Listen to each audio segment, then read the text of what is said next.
اوعى وسطك. الله الله على الريحة الحلوة اللي طالعة من المطبخ. النهاردة هنعمل أكلة في 20 دقيقة، أكلة في السريع. الجو حر جدا والواحد مش طايق نفسه ولا طايق يقف في المطبخ كتير. لو زي كده حرانين وايه مش عايزين تقفوا في المطبخ كتير، تعالوا نعمل مع بعض الأكلة الجامدة دي. أكلة طعمها حلو قوي وفي نفس الوقت هتفتح نفسك ومش هتقفي كتير في المطبخ. يلا بينا نشوف الجمال ده عملناه ازاي. بس لو عجبك الفيديو ما تنسيش دعوة حلوة منك كده وتشتركي في القناة علشان الفيديو يوصل لكل الناس. مع عز سعيد ويلا بينا نبتدي وصفتنا.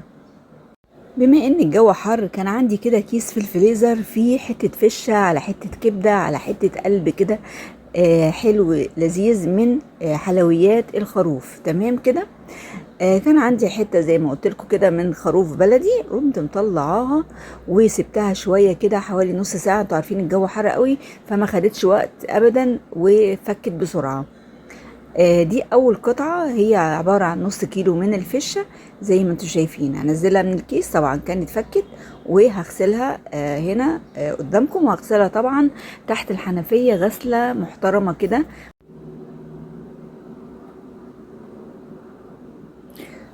ودخلنا المطبخ ومليت الحلة مية زي ما انتوا شايفين علشان نسلق الفشة. لازم المية تغلي قبل ما نسقط فيها الفشة. الفشة كنا غسلناها كويس جدا تحت الحنفية وشلنا منها اي حاجة مش مستحبة، وفتحنا فتحنا العليقة بتاعتها زي ما انتوا شايفين ونضفناها من جوه تنظيف كويس جدا جدا، وصفيناها وهنزل بيها على المية المغلية. تمام كده. هنا بقى انا عايزه اقول لكم على حاجه. طبعا الميه اللي بنسلق فيها الفشه بنرميها، بس انا عايزه الفشه اللي بسلقها تكون ريحتها حلوه وما يكونش فيها اي ريحه زفاره. هنحط لها معلقه من خل التفاح زي ما انتم شايفين. خل التفاح هيخلي ريحتها حلوه جدا وهي بتتسلق، وبعد ما تتسلق هتفضل ما فيهاش اي ريحه زفاره ولا اي ريحه مش مستحبه. تمام كده. لو مفيش خل التفاح تقدري تضيفي نص معلقه من الخل العادي، نص معلقه من الخل العادي، علشان الخل العادي ما ينفعش نحط منه اكتر من كده، وطبعا على حسب كميه الفشه اللي انت عاملاها. وحطينا رشه من السكر او نص معلقه من السكر، وكمان طرف المعلقه من الفلفل الاسود. طب ليه احنا حطينا الحاجات دي كلها رغم ان احنا بعد السلق بنرمي ميه الفشه؟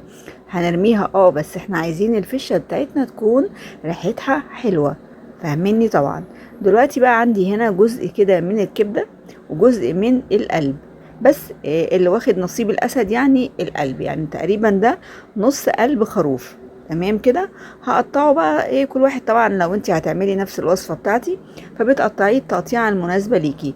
ممكن ترنشات كبيرة، ترنشات رفيعة، القطعية اللي هي العصافيري دي الاسكندراني ممكن تقطعيها. في كل الحالات هيبقى طعمه جميل جدا جدا. وانا بالنسبه لي بصراحه انا اول مره اكل القلوب بكميه كده تعتبر حلوه. كنت يا دوبك بدوق بس كده في الاول، عجبني قوي قوي قوي فوق ما انتم متخيلين. يعني القلوب طعمها فالكبده، لان عايزه اقول لكم كانت طعمها حلو قوي قوي قوي. انا لو هاكل منها كل يوم مش هزهق ابدا ابدا.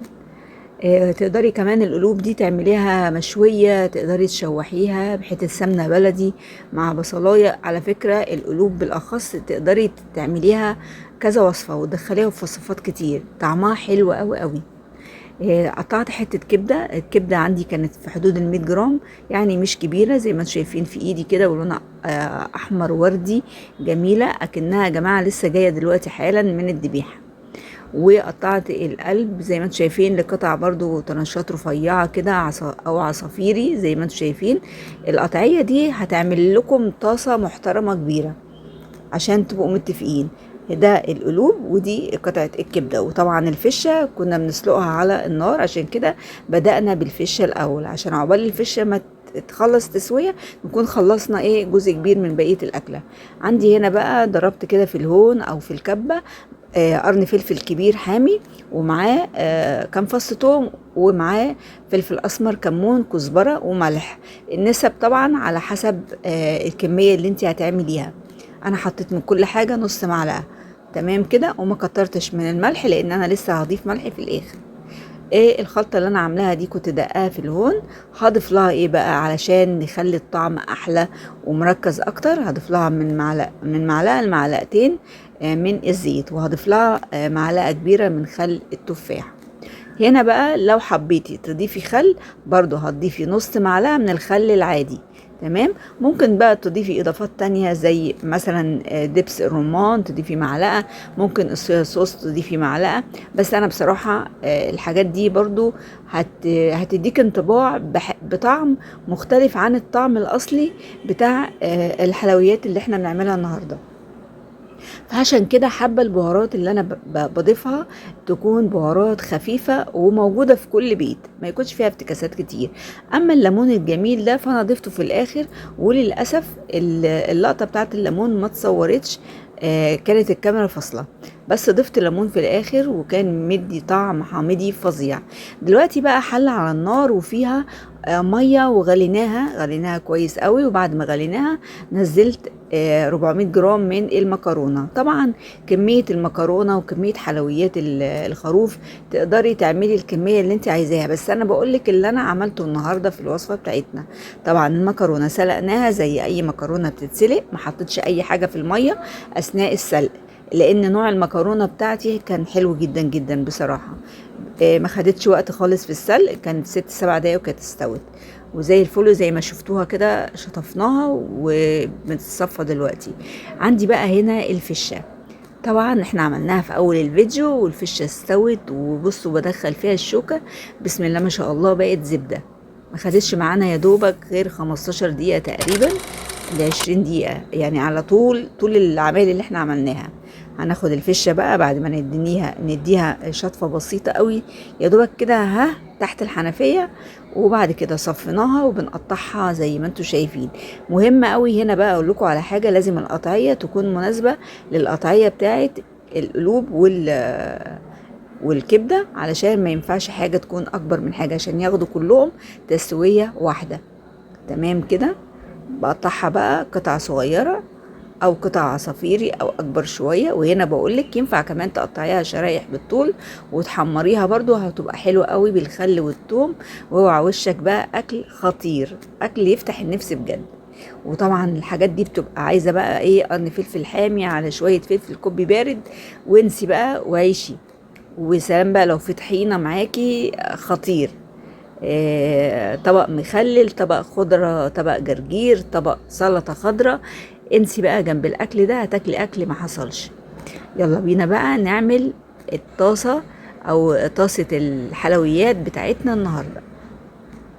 على البوتاجاز حطيت الطاسه بتاعتي ونزلت بشويه من الزيت وعليهم معلقه سمنه بلدي محترمه. مفيش سمنه بلدي تقدري تضيفي زبده، مفيش لا ده ولا ده، ممكن تضيفي الدهون بتاعه الخروف او بتاعه اللي هي بتاعه الخروف او بتاعه الحاجات ديت يعني. تمام. هنزل بقى بالقلوب والكبده اللي احنا كنا متبلينها وشايلينها على جنب. بالمناسبه عايزه اقول لكم على حاجه. لما قطعت الكبده والقلب وتبلتهم حطيتهم في التلاجة عقبال ما اجهز باقي الاكله. فهم اتسابوا في التلاجة حوالي 10 دقايق، وبعد كده نزلت بيهم على الطشه بتاعتنا. ولا هم بالك انا عايزه اقول لكم 5 دقايق كانت خلصت، يعني اول ما حطيتها على النار تقليبتين وكانت خلصت. يمكن انا دلوقتي بعيد وازيد في التقليب قدامكم، بس هي بحقيقي لو حسبت لها والله ما خدتش وقت خالص، كانت 2-3 5 دقايق كانت خلصت الاكل على بعضها اثناء ما حطيت الحاجه في الطاسه. يعني من بدايه ما حطيت في الطاسه وبعد كده عملت الفشه كانت خلصت. هنا بقى بعد ما قلبت الكبده بالقلب الجميل، طبعا الصوره بتتكلم، شايفين المنظر لونه فاتح حلو قوي قوي قوي. واحنا هنا مش هنضيف توابل لان انا اوريدي حاطه فيها توابل كل حاجه. هختبرها بقى بالسكينه. بصوا يا جماعه والله ما خدت 2-3 طبعا عشان هي بلدي، وعلشان الحلويات بتاعت الخروف بتبقى ما بتاخدش معانا وقت خالص. بدوقها بقى معاكم، طعمها حلو قوي يا جماعه، خطيره. نزحت بقى الحاجات الحلوه اللي احنا عاملينها هنزحها على جنب علشان نعمل مكان نحضر فيه الفشه بتاعتنا. طبعا الفشه بعد ما قطعناها تمام. دلوقتي بقى قطعت فصين 3 من التوم حتت صغننه كده، او ممكن تفرميه. هنزل بيه، واول ما اشم ريحته كده على النار في قلب الزيت بقى مفحفح، هروح نازله بايه، بقرن فلفل متقطع حتت صغيره. ويا سلام بقى لو حامي، لان احنا بنعشق الاكل الحامي. بعد الفلفل والتومه ما اندمجوا مع بعض وطلعوا لنا الريحه الحلوه، نزلنا عليهم بالفشه اللي احنا مقطعينها حتت صغيره. طيب ليه احنا عملنا توم تاني؟ ما احنا عملنا في الاولاني، احنا عملنا في الاولاني اللي هي الكبده والقلوب، ما عملناش في الفشه. الفشه كنا بنسلقها وما عملنا لهاش تتبيله. تمام كده. كان ممكن نعمل لها من التتبيله ونحط لها معلقه، بس انا حابه اجدد الريحه بتاعه الطاسه واعمل واعملها بطريقه معينه، اللي هو تقطيع الثوم ده لوحده بيخلي ريحه الفشه راحه في حته تانية، مع طبعا قرن الفلفل الحار. حابه تعمليه بارد براحتك. دلوقتي نزلت بقى بشعرايه كده من الفلفل الاسمر، وعليها كده نص معلقه من الكمون، لان الحاجات دي بتحب الكمون اكتر، ونص معلقه من الكزبره الناشفه او البودره. وهبتدي اقلب الكلام ده كله مع بعضه. وكمان هنزل في الاخر بقرنين 3 من الفلفل الكوبي، عشان احنا بنحب الفلفل كتير في الحاجات اللي من النوع ده، الكبده والفشه والحاجات دي بنحب فيها فلفل كتير. وبصراحه الفلفل هو اللي بيزينها، بيديها طعم وبيكتر كمان الكميه، واللهم بارك، بيخلي شكلها حلو وطعمها حلو قوي. خلاص كده احنا ظبطنا الملح وظبطنا البهارات اللي هي البسيطه اللي تخلي الاكله بتاعتك طعمها ما يغيرش، تديكي الطعم الاصلي، مش كميه بهارات هنحطها وخلاص. تقدري في المرحله دي تحطي حبه من الصويا صوص او دبس الرمان، بس زي ما قلت لكم انا بستكفى بالحاجات اللي موجوده عندي في البيت، وما بحبش مبالغه في البهارات او في التتبيلات. وخلصنا احلى طاسه حلويات للخروف. ودلوقتي هندخل على الاكله الثانيه بتاعت وصفتنا، وهي الوصفه الترندي اللي موجوده ومنتشره على النت. المكرونه بالصلصه بطريقه مختلفه، او فيها تكايه مختلفه عن اللي كنا بنعملها زمان. بنقطع طماطم ترنشات زي ما انتم شايفين كده، بس تكون ترنشات سميكه شويه عشان تستحمل، لان انت هتسيبيها دقيقه ولا دقيقتين على النار. وبعد ما بتسيبيها كده وتقلبيها تقليبه واحده، المفروض في المرحله دي بنشيل القشره بتاعتها، وبننزل بكام فص من الثوم ونسيبهم يشكشكوا مع بعض زي ما انتم شايفين في حدود ال5 دقايق. بس انا بقى ما صبرتش عليها ونزلت بمعلقتين 3 من الصلصه، ودي برضو تبع الوصفه الاصليه والوصفه مش بتاعتي. تمام كده. وهنزل عليها بالهراسه، بس ناس كتير عملتها وانا حبيت اجربها، وفي الحقيقه طلعت حلوه قوي. طلعت حلوه لان هي منها فيها مش بنقعد بقى نحمر التومه وبعد كده ننزل بالصلصه وهكذا، لا، حطينا التوم مع الصلصه او مع الطماطم. بعد كده زي ما انتم ما شفتوا هرسناه بالهراسه. بس هنا في لقطه عشان المصداقيه ما تصورتش، وهي ان انا جبت الهاند بلندر وهرستهم شويه حلوين. طبعا حد هيقول لي انت عاملاها بالقشره بتاعتها، انا عايزه اعملها بالقشره بتاعتها. انت عايزه تشيلي القشره بتاعتها براحتك خالص، دي حريه شخصيه، زي ما انت حابه الاكل بتاعك. انا بعمله في بيتي بالطريقه المناسبه ليا.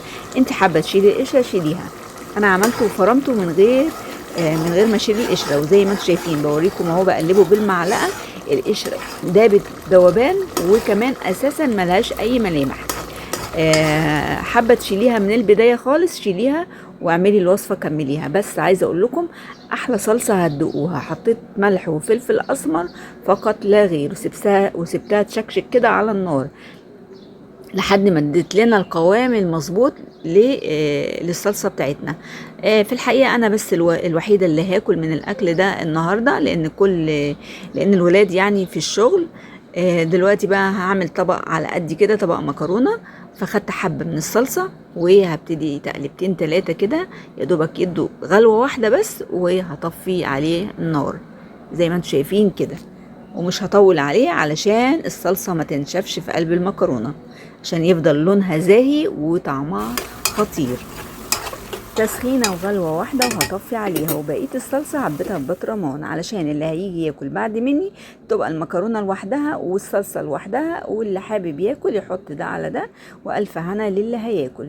دلوقتي أنا عايزة أقولك إن الأكلة بتاعتنا ينفع تاكليها بالعيش، وبتبقى حلوة قوي قوي جنب طبق سلطة من غير مكرونة، وبتبقى لذيذة جدا. ممكن سلطة خضراء، ممكن شوية مخلل كده من اللي قلبك يحبه، زيتون على ليمون على فلفل، واديها بقى وما تحرميهاش مع شويه طحينه كده من فوق الوش وانسي بقى، وحاجه جميله جدا، او توميه كمان معاها بتبقى حلوه قوي. تمام. دي فكرة. الفكرة التانية ان انتي تعملي جنبها شوية مكرونة زي اللي انا عاملاهم، لان انا عندي العيال بيحبوا الاصناف اللي زي دي، بيحبوا جنبها مكرونة وبيحسوا باستمتاع جميل جدا مع المكرونة والكبدة والقلوب بتاعت الخروف. وزي ما قلت لكم الصلصة موجودة في البطرمان. لو بردت وحبينا نحطها في التلاجة هناخد البطرمان نحطه في التلاجة، مفيش اي مشكلة. بناخد بقى من الاكل بتاعنا زي ما انتم شايفين كده. واي اكل بعد ما بتخلصيه لو فاض منه حاجه عبي في برطمان او عبي في علبه محكمه الغلق ودخليه التلاجة على طول بعد الاكل على طول، علشان لو بره الجو حر وممكن يفسد معاكي. كده انا خلصت الوصفه بتاعتنا، ما خدتش وقت خالص، ما خدتش مجهود، ما فرهدتناش، وكمان طعمها حلو قوي ومغذيه لاولادنا واكله في السريع. وكل سنه وانتم طيبين وربنا ما يقطع علينا عاده. كنت معاكم عزه سعيد. لو عجبكم الفيديو ما تنسونيش باللايك والشير والاشتراك بالقناه علشان الفيديو يوصل لكل الناس. بحبكم في الله واسيبكم على خير. عزه سعيد، باي باي.